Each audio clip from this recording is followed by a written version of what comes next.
Those arrows.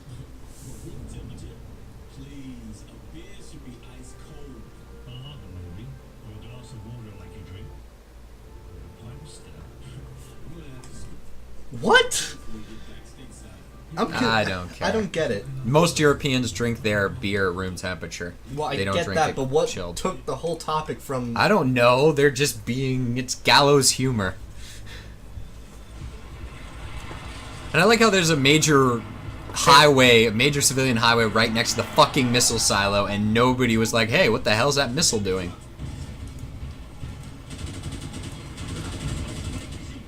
Ah. Dumbass. I wish you could shoot that guy and, like... Cause a whole truck to just, like, freak out and go off the road. Yeah. He got killed by the flying toolbox. Ow, my head. Ow, my fingernails. Ow, my skin. Ow, my lasagna. Thank you, Ed. I miss that show.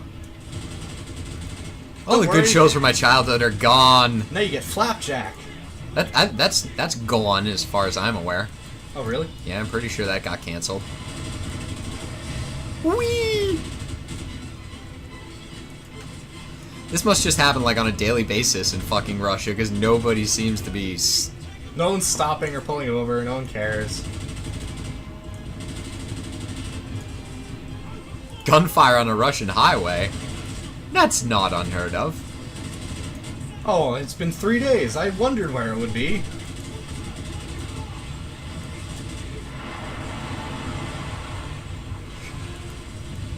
Oh, they brought out the helicopters too. It must be special.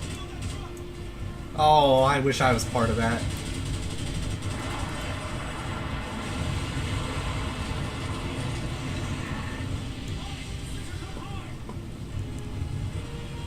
You gotta use the RPG that magically appears.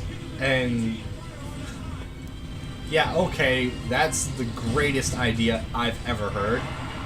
If I magically somehow hit it, it doesn't do anything. You're trying to scare it off. Careful not to shoot the pillars. I hit it.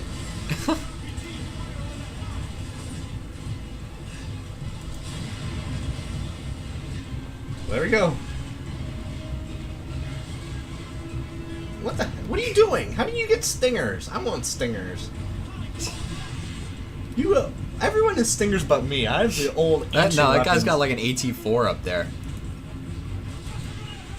Or a javelin. You a javelin. And none of us were able to hit him. We'll explain why we blew up an entire bridge later. Wow, they must be really serious if this is what happened.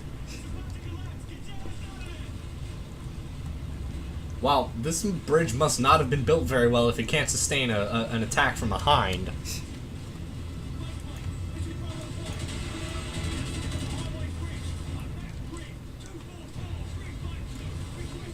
Doink.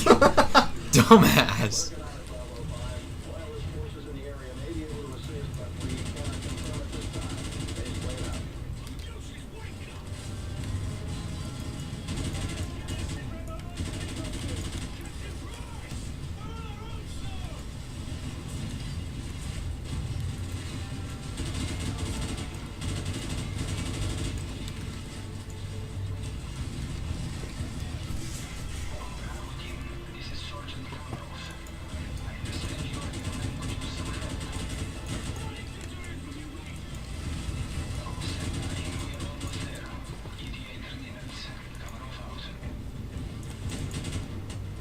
Three minutes is a very, very long time, especially now that we're against, what is that, That's a hind. that's a hind as well? I don't remember fighting that thing before. No. I must be doing really well now. Okay. That's supposed to happen.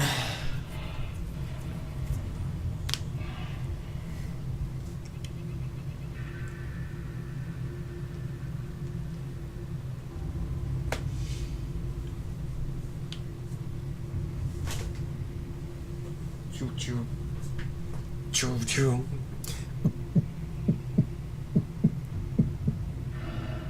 Yes, Just sit out in the open. drag me out into the open so I might die faster. Ooh, my teeth. My chiclet teeth got knocked out.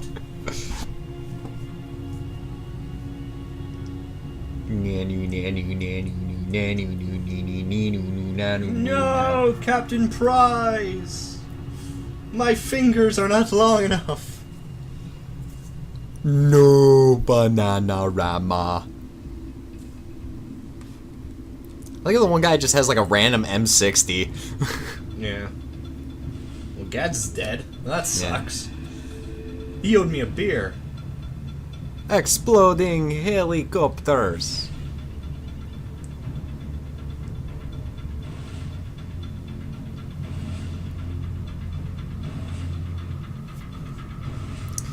You know, it never really explained where the hell the whole Russian Civil War thing came from. It's like, oh yeah, by the way, Russia's at war.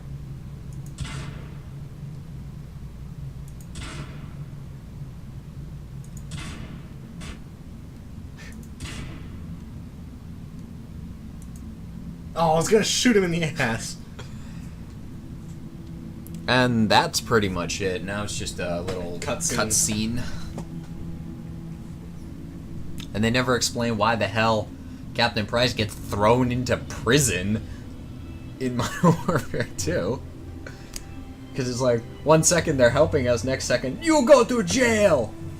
Go directly to jail! Everyone else we bring back can go home. You go jail now. You do not pass go. Do not collect 200 rubles. Yeah, I thought he was gonna say Wiener Schnitzel. And then we get put onto like some kind of the basket, the basket. And then Captain Price is dead. Or so it appears. And then he starts getting punched in the frickin' sternum. Punch. Punch.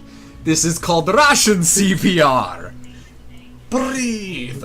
Breathe, damn you, and starts hitting him with the rifle butt. Live.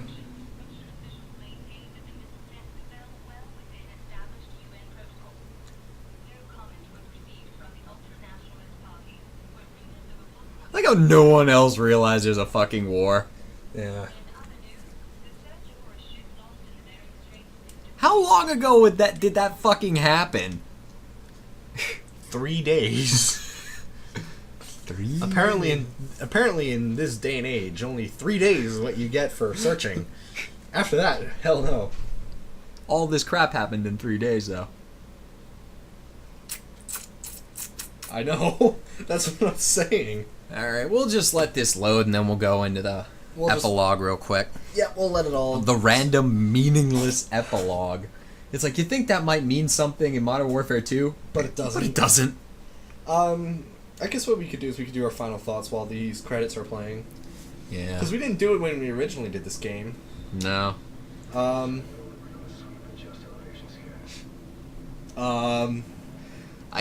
Thoughts on the game. It's still one of the best, more modern Call of Duties. Everything else is just one of those... it's getting close to the Space Marines with laser weapons.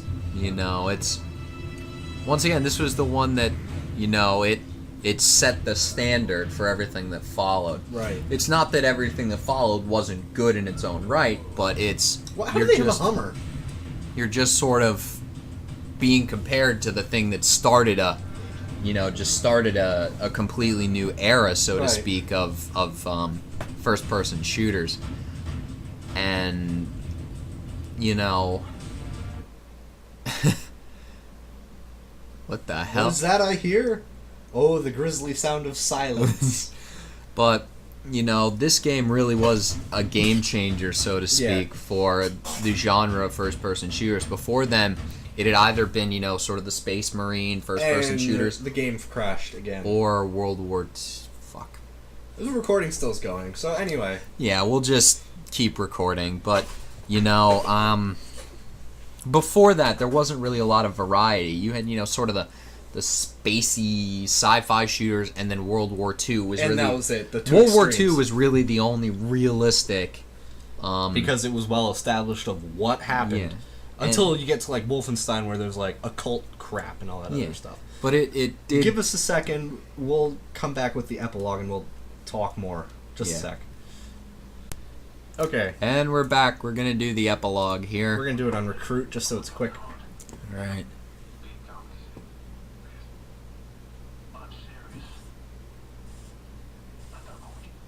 Anyway. You missed the joke, which sucks. Yeah. Personally, I like this game. I've been called a cheater many a time while playing this game. My question is, how the fuck did these guys... Were these guys just happen to be in the ventilation system of an airplane that gets hijacked?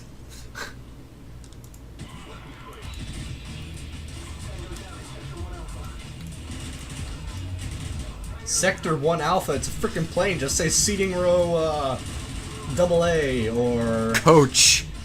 First class. Look at this fucking plane. It's like a flying hotel. Anyway, back to the game. I really like the game. It's a bit clunky at times, but... It can get a little bit tedious at times, but once again... Overall, I'd like to say that it got a really nice amount of polish. Yeah. It didn't have a lot of flashy, baubles and bangles, It didn't have, customizable kill streaks or, so many of these other things, especially in the multiplayer. Wrong room! Anyway, it was a simple, tight game, and it was just the sort of the concept of it that made it and when it was made, it played off of like the actual events that were happening, like us being in the Middle East and speculating on what could happen. Now that if you think about it, with like the things that have been happening, like in the Middle East with the protests and all that, Arab Spring. It's like one of those scary. Oh crap! Something like this could actually happen, especially when they say it could happen. And I guess these guys don't get sucked out of them because they got weighted down with lead socks. All right. But essentially, like, it really was, in and of itself, the game, at least mechanically and functionally, was nothing new. It was the concept of this that was what was new. Just the novelty of the idea of having a realistic, modern-day shooter based on, real life events that were going on at the time. And I think that's what makes the game a game changer and what gives it the staying power that it's had over all the the years. Oh, that usually is a lot more epic. One more time. But for me, I really liked how, like Twilight Fox said, that it may not have been the first game to have done something with this engine or anything like that, but it did it with this concept of the reality of something could possibly be happening like this. Mm-hmm.